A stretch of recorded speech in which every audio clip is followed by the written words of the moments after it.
A conversation with Quess Corp, while it always would, but while at the end of the quarter would be about what the numbers were, also moves into the sphere of what's happening within the jobs market, hiring, and what is their view over the slightly short to medium as well as the long term. So we'll do all of that over the next 10 to 15 minutes with Mr. Guruprasad Srinivasan. He's ED and Group CEO and joins us right now on the back of a quarter which saw 33% revenue growth, 45% PAT growth, but a contraction in margins. Mr. Srinivasan, good having you. Thanks for joining in. Hope all is well.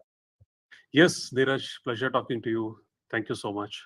The pleasure will be ours. So let's talk about the top line growth first, 33%. And as I saw across verticals, I thought you had fairly decent, steady or comparable growth, so to say.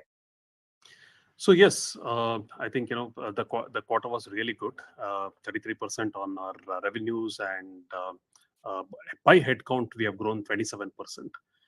Which is a fantastic sign. And in quarter one itself, we have added almost about 100,000 people close to, and there is an attrition of almost about 60,000 people. So on a net, we have added 30,000+ people in one quarter. That's the kind of capacity what we have built at Quess currently. Yes, indeed. And you would suspect, you would reason that most of the, I mean, if I can call them verticals, but most of the segments kind of grew at a decent pace. And is that a sign of things to come, or were there some chinks in the armor somewhere? So yes, I mean, there are few segments which I would call it as a traditional platform. BFSI continues to grow. Absolutely nothing to crib about. The digital side of BFSI, a lot of penetration on merchant onboarding and for all the digital payments and gateways and etc. Plus the regular BFSI programs are doing really well. One sector specific call out would be retail.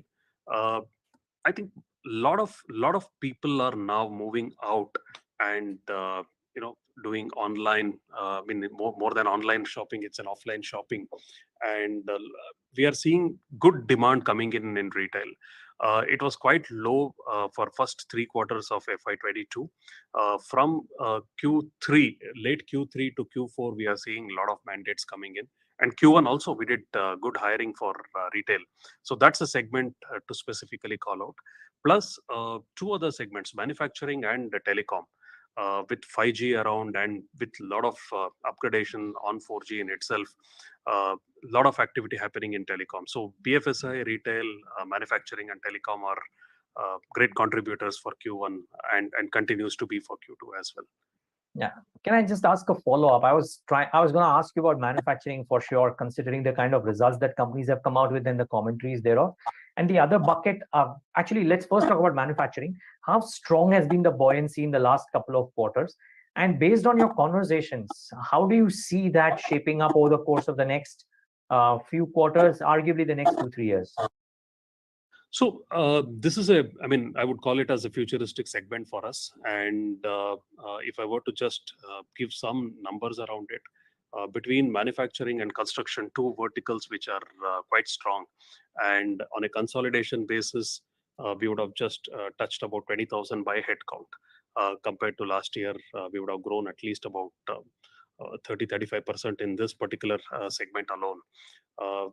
Which shows the kind of strong demand coming in from this segment. There is I mean, it is still not yet the PLI impact which is coming into. These are largely the consolidation and aggregation that is happening through organized, from unorganized moving into organized. So that's the demand what is coming in currently. We are yet to see the PLI impact coming in. I'm sure that's going to tick in as and when we move on to further quarters. Wow. Okay. And presuming and with the knowledge that the PLI scheme, the incentives are linked to the expansion which lasts over the next 5 years, safe to assume that the upward trajectory might actually continue at least for the next 5 years? It should definitely. The way it has been, the way it has been outlaid, it has to definitely contribute, because the kind of value that we are talking about runs in few lakh crores, right? So it is anticipated that this in itself at its peak will create upward of 7 million plus jobs only in that particular segment where the PLIs are being called out. So yes, on a 5-year basis, definitely yes, there is something that we need to look for very with a high alert. So, Mr. Srinivasan, PLI, non-PLI combined, one would suspect that manufacturing could form a fairly large proportion of the hiring that happens even otherwise, or for you as a business segment as well. Or let's say, if not now, then in FY25, 26. No, I mean, of course, this is going to be across for us as well, and Yeah, of course. hiring in itself. Uh, See, what will happen is there. I mean, when these incentives and when these schemes are announced, and the manufacturing intensification in the country happens, because Make in India reinforcement is quite vibrant. So with that, it's going to definitely come into play. And as and when it comes, one area that we definitely see a gap is to see that to get the right skill at the right time. That's an area probably for us to address.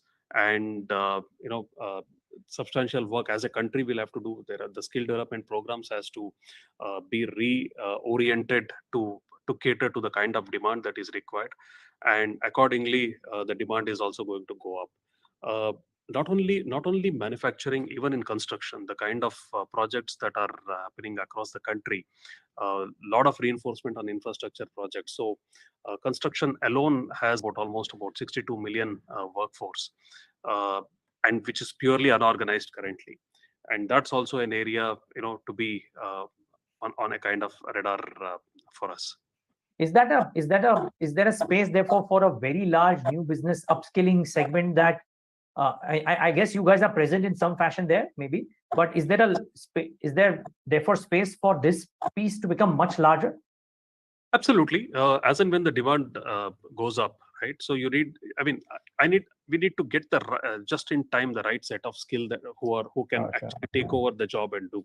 For example, if I take in construction the bar benders, they may not have too much intellect. There will be mechanization, there will be automation, but Gotcha. some level of training, a short crash course there will help them to accelerate and deploy. Similarly, in manufacturing, the dexterity levels, in few of the production line.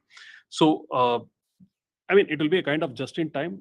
Maybe a short training is definitely will accelerate and ensure that they get the ready state of supply of people on the production floor.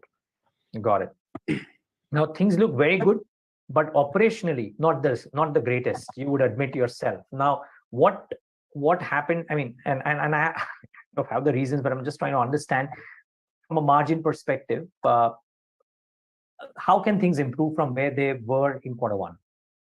Perfect. So there are three contributors to drop in margin. First and foremost, by plan, we are investing to rebuild one of our platform under emerging business, which is Monster.com. Sure. We have raised a capital, and by plan, we are investing that to do two aspects. One is to acquire candidate footfall. On the other end, to build the product in itself to give a better experience to both recruiters and the job seekers. So it's going to be a kind of end-to-end differential experience that a candidate and recruiters are going to get. And this is by plan. So that's one burn which has come in, and that has got almost about 60 basis points of reduction in our margins. The other two areas are SG&A cost has gone slightly up. That is again, we have, I mean, last 2 years, the increase to our own core associates core employees were not that high, because the market environment were very different, and we have been quite liberal and happy to give a better increase and better variable pay this year. So we have absorbed that cost. And third one is one of the large contract in our facility program. We renegotiated for a long term. The contract was expiring on 31st March. We had to bring down price a bit and extend it to a long range. So these are three contributors. How would we look at? Currently, we are about 3.85. It has a potential to come back to 5% soon. Of 5% for a particular quarter by end of the financial year. by end of the financial year. Okay, which is fine. Okay, which can okay. There were some reports that suggested that it could even go to 5.5, 5.75. You don't rule that out, but 5 is the guidance that you Conservatively to be, yeah. That's where we are. Okay, a word on Monster though, since you are investing into that business, and I read that the belief is that at some point of time there could be a J-curve effect out here. Can you explain that for us? So a couple of indicators. Their revenue is going up by 53% quarter on quarter, which is a fantastic sign. Our renewal rate of licenses subscriptions are pretty healthy. There is a new beta launch that we have done, which is a kind of early career platform for millennials. So that is the first launch that we have done to give that the better strike rate to candidates who come in. Our 6-month active user base has grown by 17%. So that's another good indicator.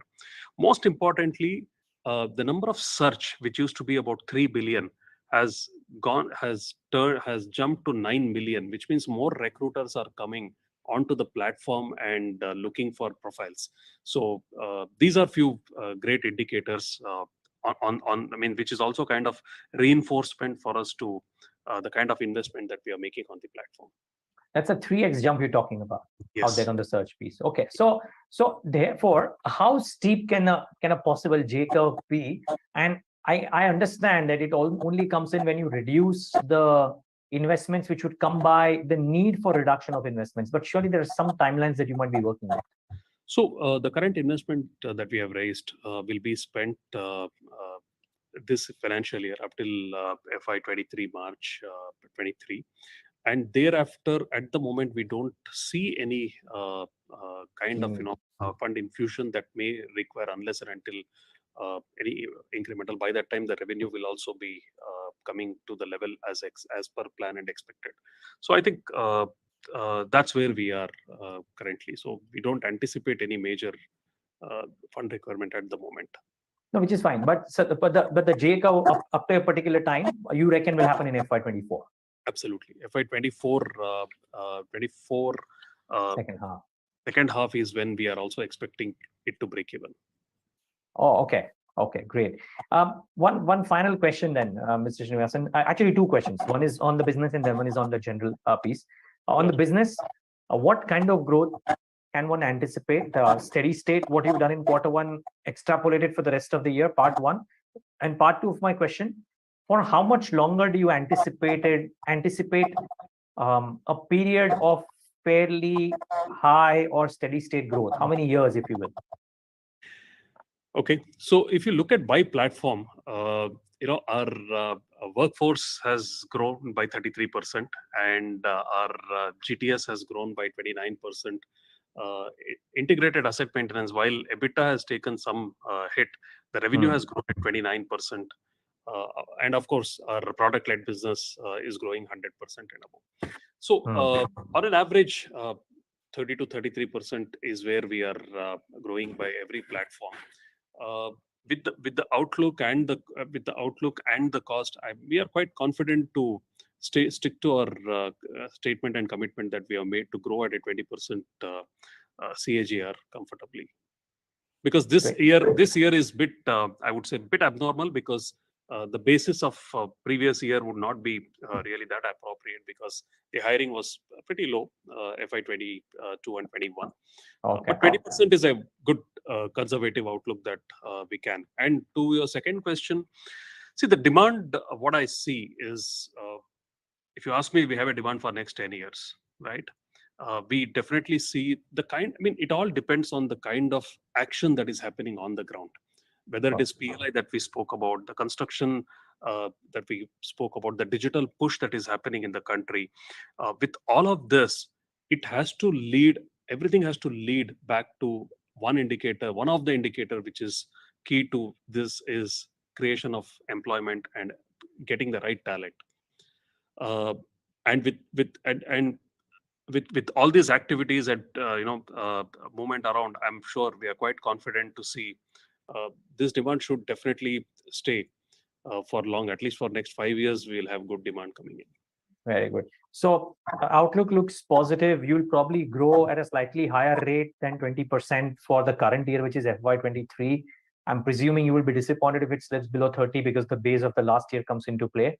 And FY24, while you're guiding for 20%, you told me that there could be a bump up in Monster in the second half, which could aid slightly better growth than 20% for FY24 as well, even though you're not saying it. In a way, yes. Great. Thank you. I wouldn't want to put words in your mouth, but thank you for being conservative. It helps. But much appreciate you taking the time out and giving us a lowdown on how things are shaping up. And all the best for the quarters ahead, Mr. Srinivasan. Thank you so much, Neeraj. It's always a pleasure talking to you. Likewise, sir. And viewers, thanks for tuning in.